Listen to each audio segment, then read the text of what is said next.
আসসালামু আলাইকুম। Advanced learning একাডেমির পক্ষ থেকে সবাইকে জানাই অনেক অনেক শুভেচ্ছা ও অভিনন্দন। সুপ্রিয় সপ্তম শ্রেণীর শিক্ষার্থীরা, আজ সমাধান করব তোমাদের গণিত বইয়ের অনুশীলনী ৩ অর্থাৎ পরিমাপ এই অধ্যায়ের সংক্ষিপ্ত উত্তর প্রশ্ন ৬। এটা দেওয়া আছে তোমাদের ২০২৬ সালের গণিত বইয়ের পৃষ্ঠা ৪৯, সংক্ষিপ্ত উত্তর প্রশ্ন ৬। তো এখানে মোট ৪টি অঙ্ক আছে, ক থেকে ঘ পর্যন্ত। তো সবগুলো অঙ্কের সমাধান করব। ৬-এর ক নং প্রশ্ন, একটি মগের আয়তন ৫০০ ঘন সেন্টিমিটার হলে ওই মগে কত লিটার পানি ধরে তা নির্ণয় করো। তো আমরা জানি গণিতের নিয়মে ১০০০ ঘন সেন্টিমিটার আয়তন এমন একটি মগে মোট পানি ধরে ১ লিটার। তাহলে এখানে আছে কত? এখানে আছে ১০০০-এর অর্ধেক, অর্থাৎ ৫০০ ঘন সেন্টিমিটার একটি মগের আয়তন। তাহলে এখানে পানি ধরবে কতটুকু এ মগে? অবশ্যই হাফ লিটার। আর হাফ মানে হলো ০.৫। যেহেতু ১০০০ ঘন সেন্টিমিটার একটি মগের আয়তন যদি হয়, সেই মগে পানি ধরবে মোট ১ লিটার। তাহলে যে মগের আয়তন ৫০০ ঘন সেন্টিমিটার, তাহলে সেই মগে পানি ধরবে মোট ০.৫ লিটার। হাফ লিটার মানে হলো ০.৫ লিটার। তো এটা আমরা অঙ্ক করেই বের করব। ৬-এর ক নং। তো শুরুতে আমরা লিখব যে আমরা জানি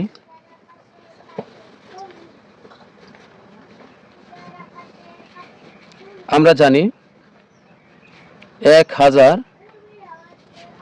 ঘন সেন্টিমিটার সমান সেমি, এটা সংক্ষেপে সেন্টিমিটার, সমান হলো ১ লিটার। সুতরাং ১ ঘন সেন্টিমিটার সমান, যেহেতু এখানে ১ হয়েছে তাহলে এখানে গিয়ে ভাগ হবে। কার সাথে কার ভাগ হবে? এই ১-এর নিচে আমরা এই ১০০০ বসাবো। তাহলে এখানে হবে ১ আর নিচে হবে ১০০০, আর এই লিটারের লিটার। সুতরাং এখন মগের আয়তন কত? মগের আয়তন হলো ৫০০ ঘন সেন্টিমিটার। তাহলে এখন লিখব, সুতরাং ৫০০ ঘন সেন্টিমিটার সমান, এখানে আগে থেকে আছে কত? এই ১ ভাগ হলো ১০০০,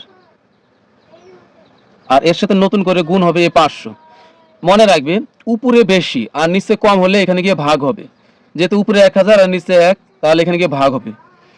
আর উপরে কম আর নিচে বেশি হলে এখানে গিয়ে গুণ হবে। উপরে কম আর নিচে বেশি হলে এখানে গিয়ে গুণ হবে। যেহেতু এখানে উপরে ১ আর নিচে ৫০০, তাহলে এখানে গিয়ে এটা গুণ হবে। তাহলে এখানে হবে ৫০০। এখন আমরা কাটাকাটি করলে এখানকার ২ শূন্য, এখানকার ২ শূন্য আমরা কেটে দিলাম, আর এখানে থাকে কত? ১০, আর উপর থেকে হলো ৫। তো ৫কে যদি আমরা ১০ দ্বারা ভাগ করি তাহলে কত হবে? নিচের ১০ দ্বারা উপরের ৫কে আমরা ভাগ করব। তো ১০ দ্বারা সরাসরি 5কে ভাগ করা যায় না, কারণ ৫ ছোট। তাহলে আমরা শূন্য, তাহলে আমরা একটা দশমিক নিলাম আর একটা শূন্য। আমরা দশমিকের পর ইচ্ছে মতো আমরা শূন্য নিলে কোনো সমস্যা নেই। তাহলে ১০ দ্বারা, এখন কিন্তু দশমিকের কথা বাদ দাও, এখন কিন্তু এসেছে ৫০। ১০ দ্বারা ৫০কে ভাগ করলে ৫ ১০ ৫০, তাহলে শূন্য। আর এখন এখানে দেখবো যে দশমিক যেহেতু বসাইছি, দশমিকটা ডান দিক থেকে কয় ঘর আগে আছে? তো ১ ঘর বাম দিকে আছে। তাহলে এই ৫-এর আগে আমরা এখানে দশমিক নিব, আর তার মানে হবে ০.৫। তাই একটা এই শূন্যটা আমরা সৌন্দর্যের জন্য দিব, এটা দিলেও হবে না দিলেও হবে, সমস্যা নাই। তাহলে এখানে হবে ০.৫। ০.৫ লিটার মানে হলো হাফ লিটার। তাহলে এটা হবে আমাদের উত্তর। সুতরাং ওই মগের আয়তন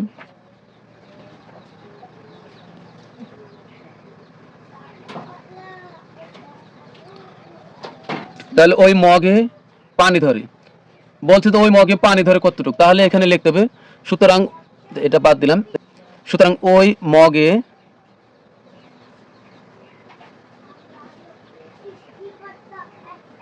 পানি ধরে ০.৫ লিটার। তো এটা হলো আমাদের উত্তর।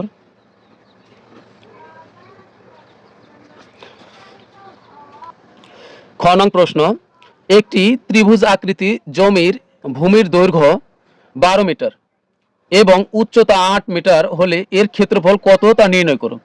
তো আমরা শুধু এখানে এটা জানলে হবে যে ত্রিভুজ আকৃতি, ত্রিভুজ ক্ষেত্রের ক্ষেত্রফল কত।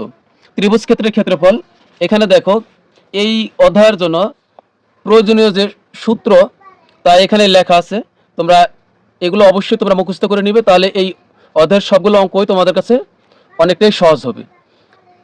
তো এখানে দেখো ত্রিভুজ ক্ষেত্রের ক্ষেত্রফল কি, ত্রিভুজ ক্ষেত্রের ক্ষেত্রফল হলো হাফ গুণন ভূমি গুণন উচ্চতা। এখানে 1/2 মানে হাফ, হাফ গুণন ভূমি গুণন উচ্চতা বর্গ একক, এটা হলো ত্রিভুজ ক্ষেত্রের ক্ষেত্রফল। তাহলে সূত্র না পারলে কিন্তু আমরা এই সমস্ত অঙ্কগুলো কিন্তু পারা যাবে না, তো সূত্র কিন্তু অবশ্যই পারতে হবে।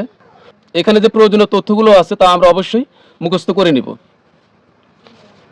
তো এখন দেখো আমাদেরকে এখানে বলছে কি 6 নং প্রশ্ন, একটি ত্রিভুজ আকৃতি জমির ভূমির দৈর্ঘ্য 12 মিটার এবং উচ্চতা 8 মিটার হলে এর ক্ষেত্রফল কত তা নির্ণয় করো।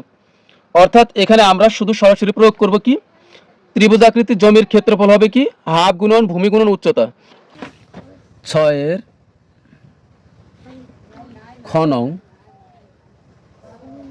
তা আমরা লিখব যে দেওয়া আছে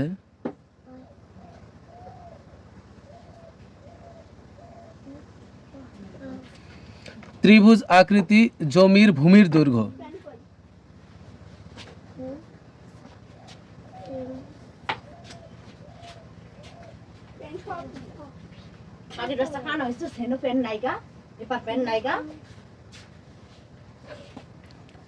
ভূমির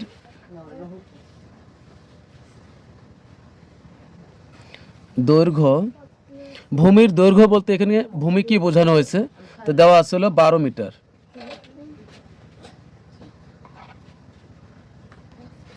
তো এবার লিখবো যে এবং উচ্চতা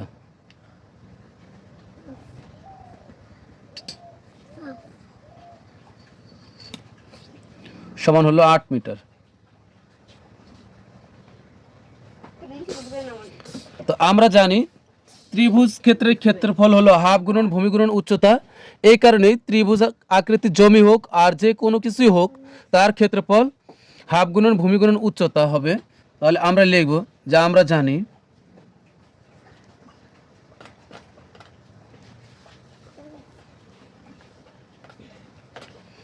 ত্রিভুজ আকৃতি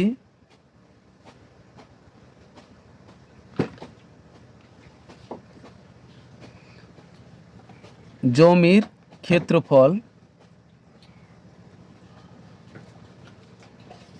ক্ষেত্রফল একটু বড় তাই আমরা একটু নিচে লিখব এটাকে, এখানে আমরা নিচে লিখি 1/2 মানে হলো হাফ, তো হাফ গুণন ভূমি গুণন উচ্চতা। এখানে মান বসাই, এই হাফের হাফ, ভূমি হলো 12, এই যে ভূমি কিন্তু 12 মিটার, এই যে 12 আর উচ্চতা হলো 8। তো এখন এখানে কিন্তু লিখবো বর্গ মিটার,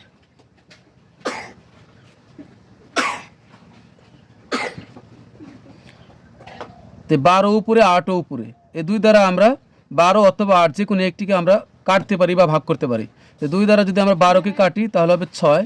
তো এখন 6 আর 8 গুণ করলে 6 × 8 = 48 বর্গ মিটার।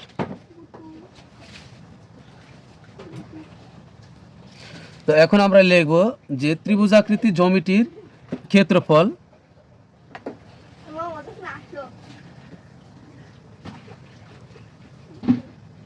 ত্রিভুজ আকৃতি জমির ক্ষেত্রফল হলো 48 বর্গ মিটার।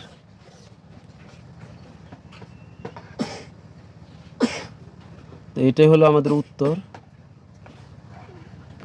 গ নং প্রশ্ন, তোমার পড়া টেবিলের দৈর্ঘ্য 70 সেন্টিমিটার এবং প্রস্থ 60 সেন্টিমিটার হলে টেবিলটির ক্ষেত্রফল কত বর্গ মিটার তা নির্ণয় করো। তো এখানে দেখো আছে কি, তোমার পড়া টেবিলের দৈর্ঘ্য আছে 70 সেন্টিমিটার আর প্রস্থ হলো 60 সেন্টিমিটার, কিন্তু টেবিলটির ক্ষেত্রফল চাইছে বর্গ মিটারে, অর্থাৎ এখানে আছে একক দৈর্ঘ্য আছে সেন্টিমিটারে, প্রস্থ সেন্টিমিটারে। তাহলে ক্ষেত্রফল হবে বর্গ সেন্টিমিটার, কিন্তু এখানে তোমার উত্তর চাইছে ক্ষেত্রফল বর্গ মিটারে। তাহলে এখানে আমরা সেন্টিমিটার থেকে সরাসরি বর্গ মিটারে যাওয়া সম্ভব নয়। তাহলে সর্বপ্রথমে এখানে আমাদেরকে যে সেন্টিমিটার আছে এই সেন্টিমিটারকে আমরা মিটারে পরিবর্তন করব। তাহলে এখানে আগে লিখবো যে টেবিল দেওয়া আছে, টেবিলের দৈর্ঘ্য 70 সেন্টিমিটার দেওয়া আছে, টেবিলের দৈর্ঘ্য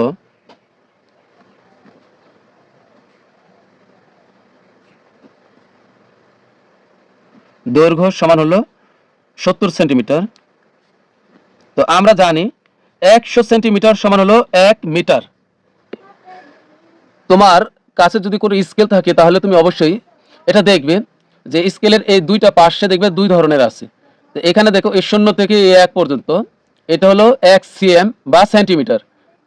এই যে এখান থেকে এটা 1 সেন্টিমিটার 2 সেন্টিমিটার, তার মানে এই ছোট জ্যামিতির যে স্কেল এখানে আছে এক পাশে আছে তোমার 15 সেন্টিমিটার। এরকম 100 সেন্টিমিটার এরকম, এই যে এখান থেকে এখানে হলো 1, এটা হলো 2, এইভাবে 100টা দাগ হইলে তোমার 100 সেন্টিমিটার হইলে তোমার হবে 1 মিটার। 100 সেন্টিমিটার সমান 1 মিটার, তার মানে হচ্ছে মিটার হচ্ছে বড় আর সেন্টিমিটার হলো ছোট। তাহলে এখানে আমরা মনে রাখবো, আমরা যদি ছোট একক, সেন্টিমিটার হলো ছোট একক আর মিটার হলো বড় একক। তো তুমি যখন ছোট থেকে বড়তে যাইবা তখন তুমি ভাগ করবা। তাহলে এখানে হচ্ছে 70 সেন্টিমিটার থেকে আমরা যাব হচ্ছে মিটারে। তাহলে এই 70কে আমরা ভাগ করব 100 দ্বারা। 100 সেন্টিমিটার সমান হলো 1 মিটার। তাহলে এখানে 100 দ্বারা আমরা ভাগ করব। এখন এখানে আর আমরা সেন্টিমিটার লিখবো না, এখন লিখবো মিটার। মনে রাখবো যখন আমরা ছোট একক থেকে বড় এককে যাব তখন ভাগ করব। আর কোন সময় দেখবে তোমার এমন প্রয়োজন পড়বে বড় একক থেকে ছোট এককে যাওয়ার প্রয়োজন হতে পারে, তখন তোমরা গুণ করবে। তাহলে এখন আমরা এই 100 দ্বারা 70কে ভাগ করলে হবে 0.7 মিটার। এটা আমরা এই দৈর্ঘ্য পেলাম। তো এখন হবে প্রস্থ। তো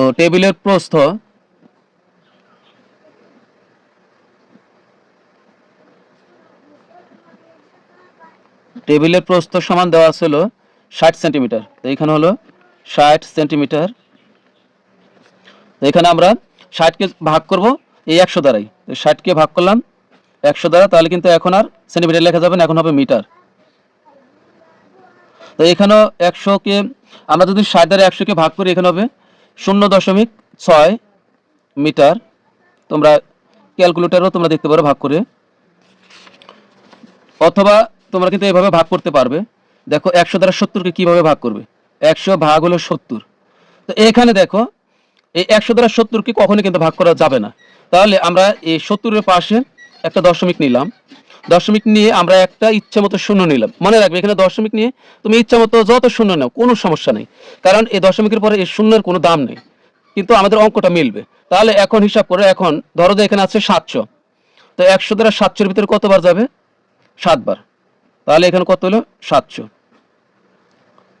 এখন শূন্য কয় ঘর, বাম দিকে দশমিক আছে 1 ঘর, তাহলে এই 7-এর এই পাশে দশমিক হবে। তাহলে এখানে হচ্ছে আর এই একটি শূন্য এটা অতিরিক্ত, দশমিকের আগে যে শূন্যটি থাকে এটা অতিরিক্ত, এটা দিলে হয় না দিলে হয়। তার মানে আমাদের মোট বের হবে 0.7। একইভাবে কিন্তু আমরা 100 দ্বারা আবার এই 60কে ভাগ করতে পারি এভাবে। তো 60কে ভাগ করলে এখানে 60-এর ভিতরে যাবে না, তো একটা দশমিক নিয়ে একটা শূন্য নিলাম। এখন ধরো এখন কত হচ্ছে, এখানে 600, তো 100 দ্বারা 600-এর ভিতরে কয়বার যাবে, 6 বার। তাহলে হবে 600। আর এখানে কত শূন্য নামলো। তো এখন দশমিক কয় ঘর বাম দিকে আছে, 1 ঘর, তাই এই দশমিক 1 ঘর বাম দিকে হইলো, তার মানে হচ্ছে 0.6। আর এই শূন্য এটা তুমি দিলে হবে না দিলে হবে। তো এখন আমরা জানি টেবিল হলো আয়তকার, টেবিল কেমন আয়তকার, অর্থাৎ এই যে এইরকম। তো আয়তকার যে কোনো কিছুর ক্ষেত্রফল হবে দৈর্ঘ্য গুণন প্রস্থ। মনে রাখবো আয়তকার মাঠ হোক, পুকুর হোক, জমি হোক, টেবিল হোক, যাই হোক, তার ক্ষেত্রফল হবে দৈর্ঘ্য গুণন প্রস্থ। তো আমরা লিখবো যে সুতরাং টেবিলের ক্ষেত্রফল, টেবিল এখানে আছে টেবিলটির, তাহলে টেবিলের ক্ষেত্রফল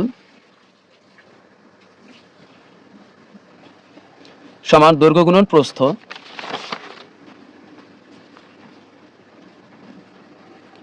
যেহেতু টেবিলটি আয়তাকার, দৈর্ঘ্য গুণন প্রস্থ। তুমি চাইলে এখানে দৈর্ঘ্য প্রস্থ না লিখে একবারে এটা আর এটা তুমি গুণ করে দিলে হবে। তো ক্ষেত্রফল হলে হবে বর্গ একক। আর যখনই আমরা দৈর্ঘ্য আর প্রস্থের মান বসাই দিব সংখ্যায়, তখন এখানে লিখতে হবে বর্গ মিটার। তো দৈর্ঘ্য আছে কত 0.7 আর প্রস্থ আছে কত 0.6।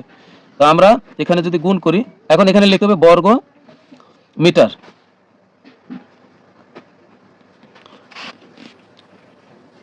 6 7 হবে 42, আর যেহেতু আগে দশমিক তাহলে এই আগে দশমিক দিয়ে দিলাম, আর একটি শূন্য এটা তুমি সুন্দরের জন্য দাও, এটা না দিলেও সমস্যা নেই। তাহলে এত বর্গ মিটার, এটাই হবে আমাদের উত্তর।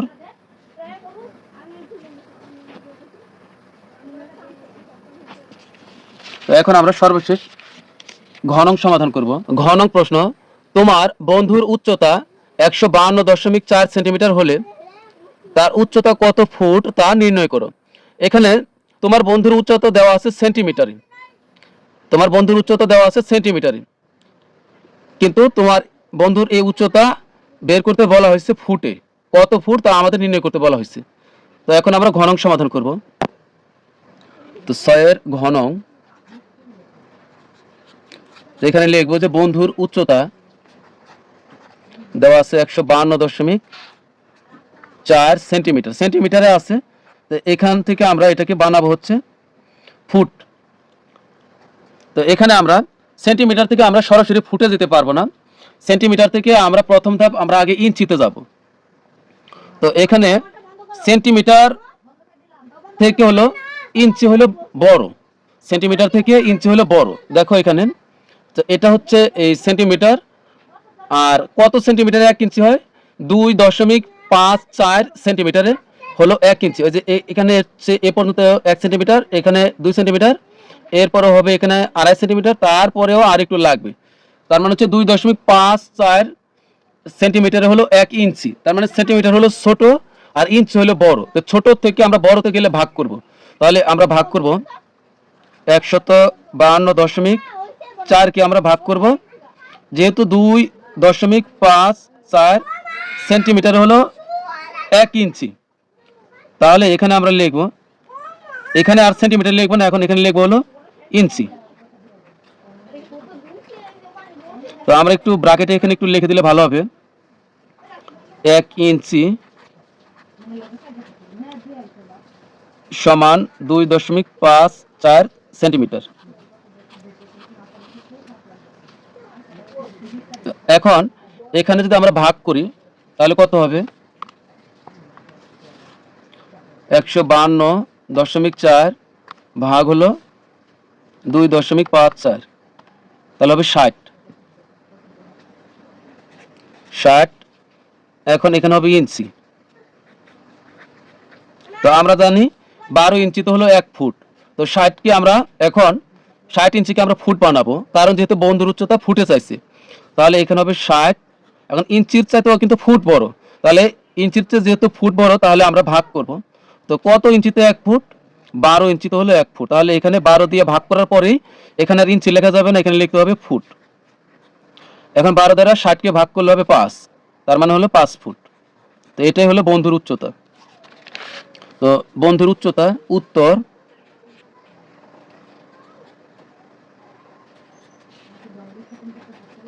বন্ধুর উচ্চতা